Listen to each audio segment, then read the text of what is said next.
केंद्र में मेरे सहयोगी राम मोहन नायडू जी, मुरलीधर मोहोल जी, आईआईटी बोर्ड ऑफ गवर्नेंस के चेयरमैन पीटर एल्बर्स जी, आईआईटी के डायरेक्टर जनरल विली वॉम्सी, इंडिगो के मैनेजिंग डायरेक्टर राहुल भाटिया जी, अन्य सभी महानुभाव, देवी और सज्जनों, आईआईटी की 81st एनुअल जनरल मीटिंग और वर्ल्ड एयर ट्रांसपोर्ट समिट में मैं आप सब अतिथियों का भारत में स्वागत करता हूं, आपका अभिनंदन करता हूं। ये कार्यक्रम 4 दशक बाद भारत में हो रहा है। इन 4 दशकों में भारत में बहुत कुछ बदल चुका है। आज का भारत पहले से कहीं ज्यादा आत्मविश्वास से भरा हुआ है। ग्लोबल एविएशन इकोसिस्टम में हम न केवल एक विशाल मार्केट है, बल्कि पॉलिसी लीडरशिप, इनोवेशन और इंक्लूसिव डेवलपमेंट के प्रतीक भी है। आज Bharat global space aviation convergence का एक उभरता हुआ लीडर है। पिछले 1 दशक में भारत की सिविल एविएशन सेक्टर में ऐतिहासिक उड़ान से आप सब भली भांति परिचित हैं। साथियों, ये समिट, ये डायलॉग एविएशन के साथ ही ग्लोबल कोऑपरेशन, क्लाइमेट कमिटमेंट्स और इक्विटेबल ग्रोथ के शेयर्ड एजेंडा को आगे बढ़ाने का एक माध्यम भी है। इस समिट में आप जो चर्चा कर रहे हैं, उससे ग्लोबल एविएशन को नई दिशा मिलेगी। मुझे विश्वास है हम इस सेक्टर की इन्फिनिट पॉसिबिलिटीज को टैप कर पाएंगे, उन्हें और बेहतर ढंग से यूटिलाइज कर पाएंगे। फ्रेंड्स, आज हम सैकड़ों किलोमीटर की दूरी, इंटर कॉन्टिनेंटल जर्नी केवल कुछ घंटों में तय कर लेते हैं, लेकिन 21st सेंचुरी की दुनिया के सपने हमारी इन्फिनिट इमेजिनेशन रुकी नहीं है। आज इनोवेशन और टेक्नोलॉजी अपग्रेडेशन की स्पीड पहले से भी कहीं तेज है, और हमारी स्पीड जितनी तेज हुई है, हमने उतनी ही डिस्टेंट डेस्टिनेशन को अपनी डेस्टिनी बनाया है। आज हम एक ऐसे मुकाम पर खड़े हैं जहां हमारे ट्रैवल प्लान केवल धरती के शहरों तक सीमित नहीं है। इंसान आज स्पेस फ्लाइट्स और इंटरप्लेनेटरी यात्राओं को भी कॉमर्शलाइज करने, उसे सिविल एविएशन के लिए खोलने के सपने देख रहा है। ये बात सही है कि इसमें अभी समय है, लेकिन ये बताता है कि आने वाले समय में एविएशन सेक्टर कितने बड़े ट्रांसफॉर्मेशन और इनोवेशन का केंद्र बनने वाला है। भारत इन सभी संभावनाओं के लिए तैयार है। मैं इसका आधार भारत में 3 मजबूत पिलर्स के कारण बता रहा हूं। पहला, भारत के पास मार्केट है।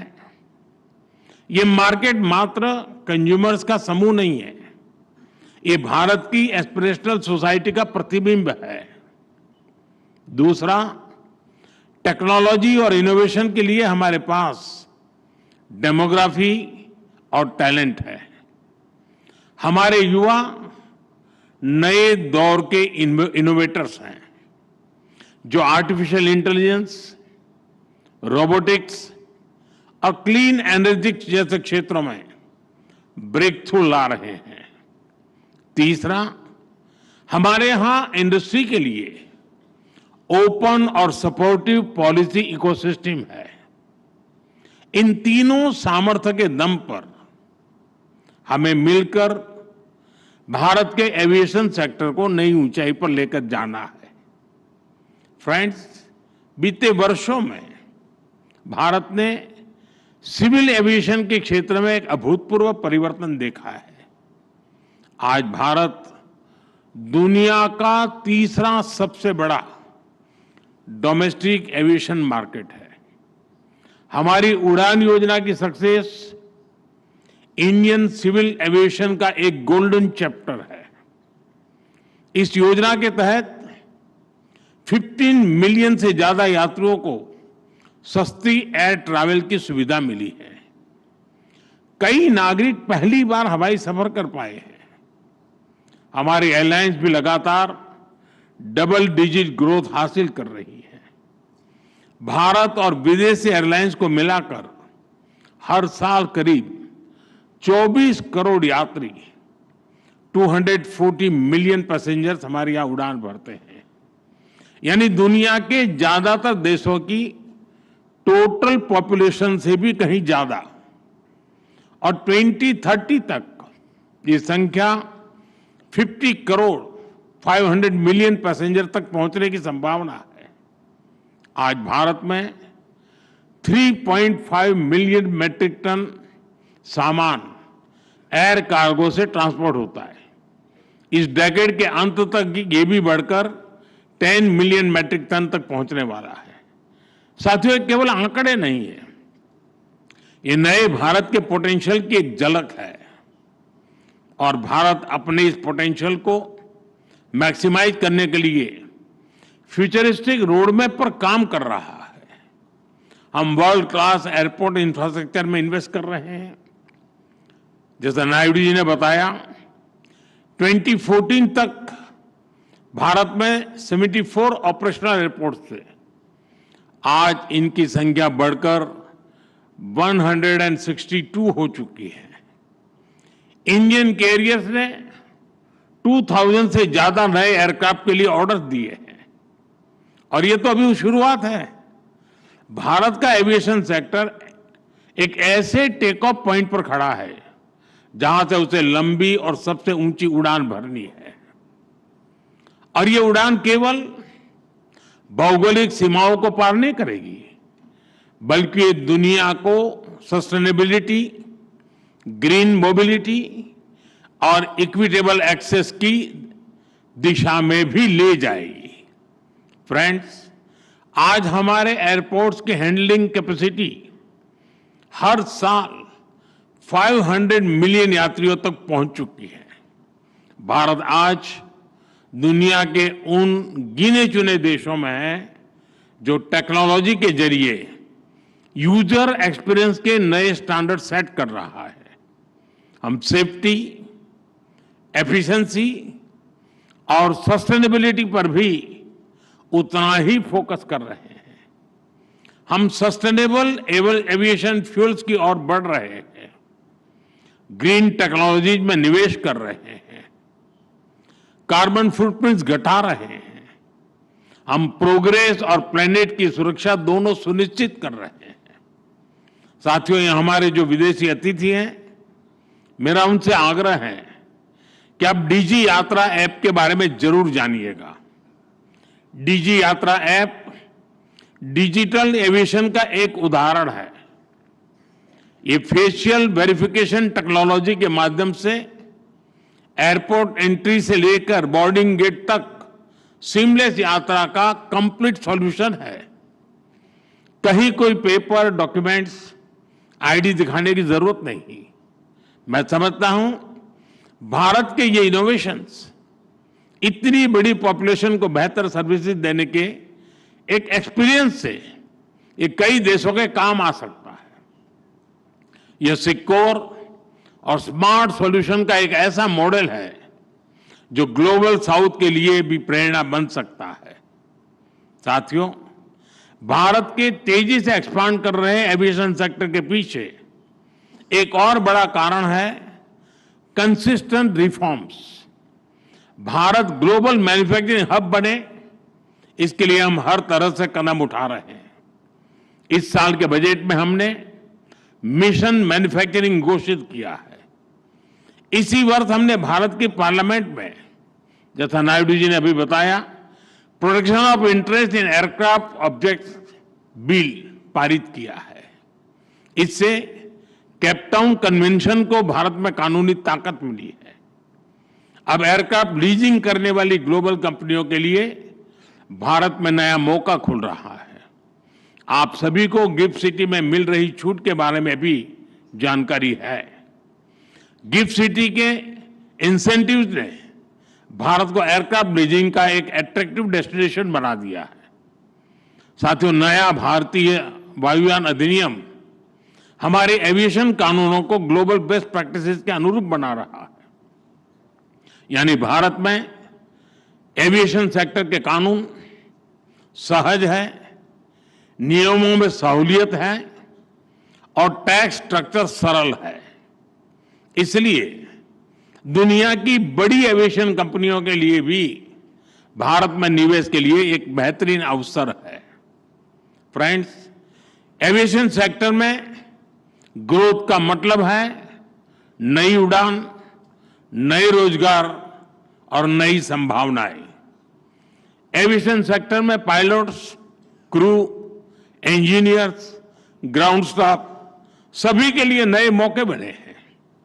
एक और नया सनराइज सेक्टर उभर रहा है, एमआरओ, यानी मेंटेनेंस, रिपेयर और ओवरहॉल। हमारी नई एमआरओ पॉलिसी से भारत को एयरक्राफ्ट मेंटेनेंस का ग्लोबल हब बना के इस दिशा में तेजी आई है।